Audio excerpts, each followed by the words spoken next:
Bon, celle-là, je suis pas sûr qu'elle tienne dans les 10-12 minutes, on a beaucoup de choses à dire.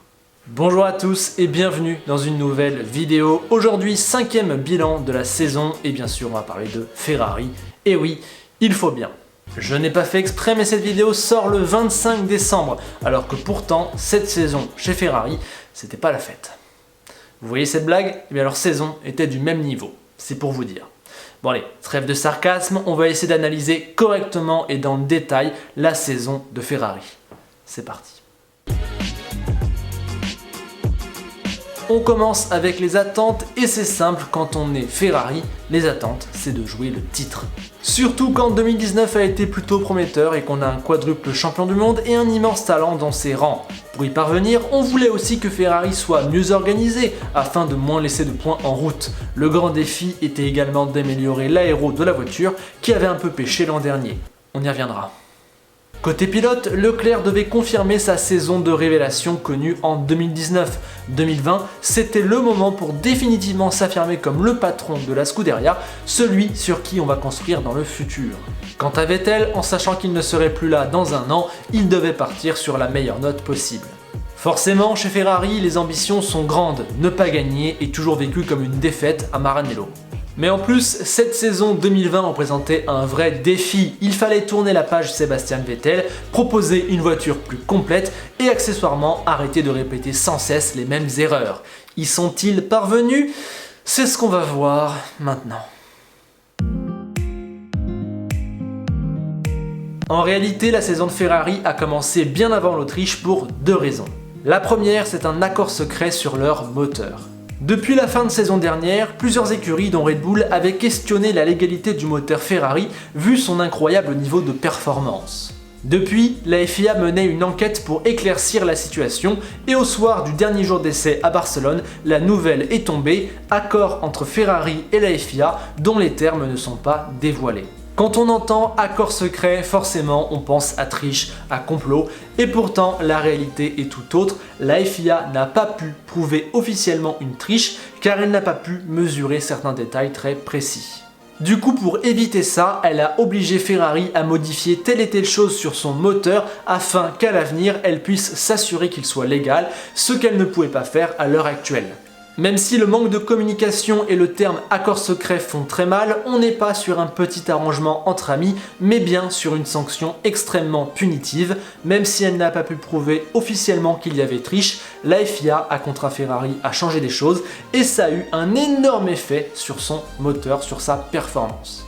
Et si les termes de l'accord ne sont pas dévoilés, c'est que s'ils étaient dévoilés, ils briseraient un peu les propriétés intellectuelles de Ferrari, donc on peut pas dire exactement ce qu'on a modifié. Ce qui est sûr, c'est que maintenant le moteur est 100% légal. L'autre événement important de ces essais, c'est les doutes quant à la voiture. La tentative d'amélioration de l'aéro n'avait pas forcément été réussie. Enfin, on peut rajouter qu'entre Barcelone et l'Autriche, Ferrari a annoncé le départ de Vettel. D'un côté, c'est très bien car ça permet de directement clarifier la situation et d'éviter des rumeurs et des négociations en pleine saison.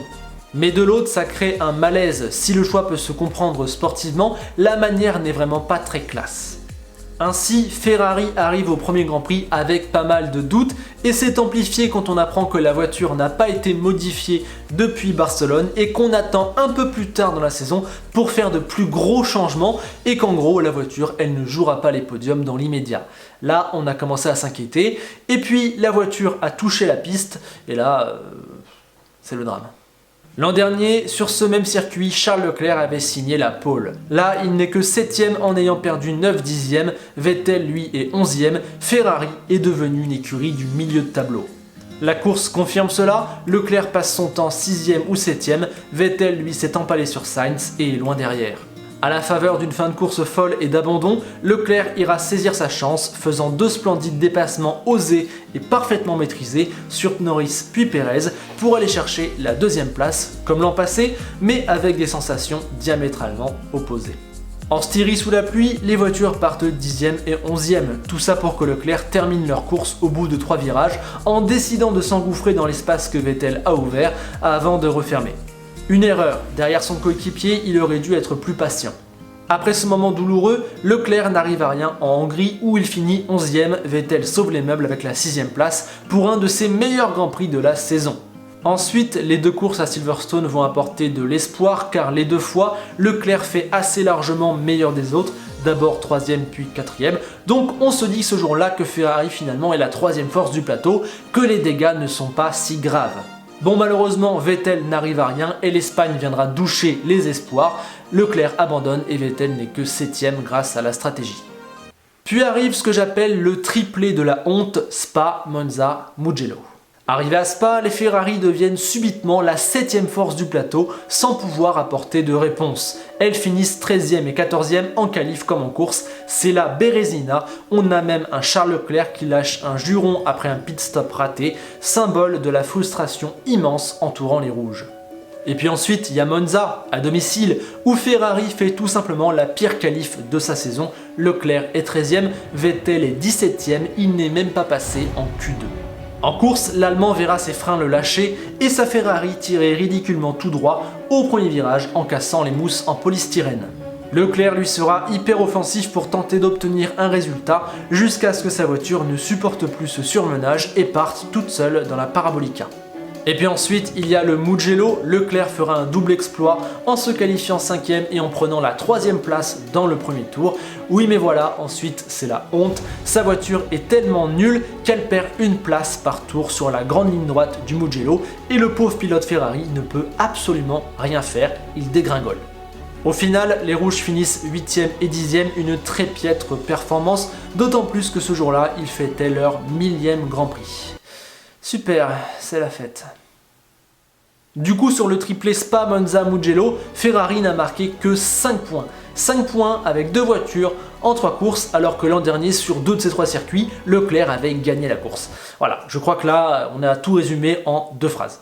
Ensuite, ça ira quand même mieux, surtout grâce à un Leclerc qui multiplie les exploits et sort une énorme série. 6ème en Russie, 7ème en Allemagne, magnifique 4ème au Portugal, solidement 5ème à Imola et enfin une 4ème place en Turquie. Sur la même période, Vettel ne s'en sort qu'à Portimao où il marque seulement 1 point et en Turquie. Là-bas, la qualif a été désastreuse, les 2 voitures étaient restées en Q2. Mais Vettel a pris un exceptionnel départ qui l'a positionné dans le top 5.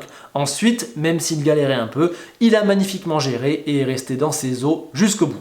Leclerc lui a connu un premier tour absolument cauchemardesque, mais ensuite le reste de sa course est tout bonnement incroyable. Il a comblé le retard sur les hommes de tête pour au final arriver dans le dernier tour à jouer la 2ème place. Malheureusement, on se rappelle de ce qui s'est passé.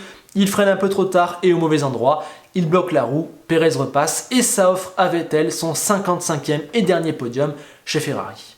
Même si Leclerc peut s'en vouloir car selon moi, à un virage près, il avait la meilleure course de sa carrière en Formule 1, eh bien les Ferrari font tout de même 3e et 4e, leur meilleur résultat de la saison, c'est très encourageant. Oui mais les 3 dernières courses seront à nouveau catastrophiques, ce sera même le pire passage de la saison. À Bahreïn, les voitures n'auront absolument aucun rythme, la lutte pour les points était intouchable. Leclerc en prend tout de même un grâce à l'abandon de Pérez à 3 tours du but. À Sakir, comme un peu au Mugello, Leclerc sort un énorme tour de qualif mais rate ses freins dans le premier tour et doit renoncer. Et enfin, il y a Abu Dhabi où, comme à Spa par exemple, les Ferrari ne pouvaient absolument pas jouer le top 10, elles ont même été obligées de tenter un coup stratégique qui n'a pas marché. Donc, en gros, sur les 3 dernières courses, Ferrari n'a pris qu'un point, et encore, sans l'abandon de Pérez, ils en auraient pris 0. Voilà, c'est là-dessus que se termine cette fabuleuse saison 2020 pour Ferrari. Catastrophique, honteuse, désastreuse, cataclysmique, cauchemardesque, on pourrait trouver plein de qualificatifs pour la saison de Ferrari tellement ça a été absolument nul et ridicule. Je ne vais même pas leur faire l'affront de remontrer le tableau de début de vidéo tellement on a été à des années-lumière des objectifs. Cette sombre histoire de moteur, une révolution aéro pas franchement réussie, un malaise autour de Vettel, un sérieux problème de communication interne et externe, un Binotto très critiqué, un pauvre Leclerc qui fait ce qu'il peut et qui ne doit pas désespérer, des pit stops foirés, des ingénieurs qui ne comprennent rien, un grand patron, Louis Camilleri, qui s'en va, des doutes sur l'avenir. Ferrari a tout simplement vécu sa pire saison depuis 1980 et encore ils peuvent remercier Charles Leclerc qui gonfle leur bilan, sans ça ils seraient certainement 7e du général. Sincèrement, c'est à se demander s'ils vont réussir à s'en relever tellement c'est grave. Il n'y a aucun département chez Ferrari, à part les pilotes désormais, qui va bien. l'aéro, le moteur, la gestion, rien qui va. Donc c'est vraiment catastrophique. Par moments sur la saison, il y avait des bons développements, des bons espoirs, des bons résultats, mais ça n'a jamais duré plus de 2 courses. Il n'y a qu'à voir comment la saison a terminé pour voir toute l'étendue du problème. La saison de Ferrari vaudra bien sûr un D. Après tout ce que je viens de dire, je crois que je n'ai pas besoin de me justifier à nouveau et je pense qu'on sera tous d'accord. Passons désormais aux pilotes. Ont-ils tenu leurs objectifs ? Pour Leclerc, clairement, oui, il a surperformé avec cette voiture, il a maximisé quasiment tout ce qu'il pouvait. Vu ce qu'il avait entre les mains, se battre avec des Racing Point, des McLaren et des Renault, c'était déjà très fort. Surtout quand on voit qu'un quadruple champion du monde n'arrive à absolument rien avec la même voiture. Voilà, ça montre quand même que Leclerc, il a su, lui, trouver les ressources, ce que Vettel n'a pas su faire. Si on prend le tableau de comparaison des équipiers, on voit que Leclerc a bel et bien confirmé son statut de patron de la Scuderia, que ça soit en course, en qualif, où l'écart avec Vettel est un des plus gros du plateau, ou bien même dans la globalité, il n'y a pas photo. Pour moi, il a largement confirmé, c'est un des tout meilleurs talents du plateau. Ferrari peut être ravi de l'avoir pour le futur, c'est un des pilotes de l'année, mais peut-être pas exactement dans le top 5, juste à la porte, car il y a quelques petites erreurs qui noircissent le tableau. Lastiri quand il s'accroche avec Vettel, ou encore Sakir quand il détruit Perez par exemple. Quant à Vettel, il a fait ses adieux à Ferrari dans de bien tristes conditions. C'est clairement la catastrophe. À mon sens, ce Latifi a fait une plus mauvaise saison que lui. C'était vraiment largement en dessous du minimum requis. Alors il avait quand même des circonstances atténuantes, manque de motivation, aucune obligation de performer dans cette voiture et surtout une voiture qui ne lui convenait absolument pas. Ok, mais quand même ça reste diablement trop mauvais. On se rappelle aussi qu'à l'époque où il n'avait pas de volant et donc qu'il devait convaincre pour en obtenir un, il était tout aussi mauvais. Donc voilà. Et mine de rien, après la fin de saison 2018, après la saison 2019 assez contrastée, il y a une très mauvaise saison en 2020. Je pense pas que Seb soit fini, loin de là. Je pense qu'il rebondira chez Aston Martin, mais à voir maintenant la taille du rebond, parce qu'en tout cas, là il saute très bas. Bon, je lui en tiens pas rigueur, on est simplement obligé de dire que c'était très mauvais et on verra l'année prochaine. Qu'attendre de Ferrari en 2021 ? Bon clairement, redresser la barre et le plus vite possible, le plus haut possible. Le principal espoir vient de ce fameux nouveau moteur dont on entend parler. S'il permet vraiment de récupérer la moitié de ce qui a été perdu, c'est déjà énorme. Et ça va me faire mal de dire ça, mais je pense que les réductions aéro obligatoires vont aider Ferrari, qui roule déjà avec très peu d'aéro et donc qui va perdre peu comparativement. En plus d'un aspect sportif où il faudra impérativement s'améliorer sous peine de sombrer dans la dépression, il faudra gérer l'aspect humain avec l'arrivée de Sainz. Je pense vraiment que l'Espagnol est le choix parfait pour Ferrari, encore faudra-t-il le prendre correctement. Niveau sportif, il a le moyen d'embêter Leclerc, de le forcer à être à 120% et donc d'être la meilleure version de lui-même. Avec ce qu'il montre depuis 2 ans, Carlos me laisse penser qu'il saura être un pilote extrêmement fiable et régulier, capable aussi de sacrés coups d'éclat. Un super choix donc, mais quand même, attention, lui aussi voudra gagner. Un nouveau loup entre dans la bergerie, c'est jamais facile à gérer, surtout chez Ferrari. Ah oui, et aussi, il faudra dès maintenant réussir la transition vers 2022. 2022, c'est un peu la seule chose à laquelle Ferrari se rattache en se disant que ça va aller mieux avec une nouvelle voiture. Donc bon, dès le 1er janvier 2021, faut bosser pour 2022 et ne surtout pas se rater. Là, ce serait trop grave.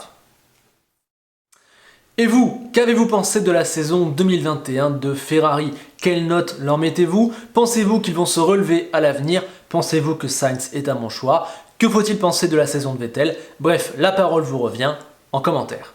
Bon, je l'avais annoncé au début, mais cette vidéo est clairement plus longue que les autres, mais en même temps, il le fallait. Si on voulait vraiment couvrir le désastre Ferrari dans toute sa complexité, il nous fallait plus de temps, et c'est ce qu'on a fait. En plus, c'est Noël, donc vidéo plus longue, c'est cadeau. En tant que fan de Ferrari, mon cœur a beaucoup saigné cette saison, j'ai eu très mal. Je remercie quand même Leclerc pour les beaux moments. Je dis au revoir à Vettel avec une certaine émotion.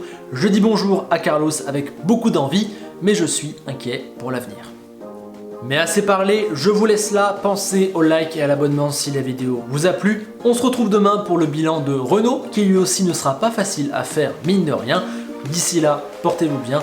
Et on se quitte sur la phrase d'Enzo Ferrari: qui nous dit que si tu veux gagner en Formule 1, bah comme avec Williams, ne va pas tout de suite chez Ferrari.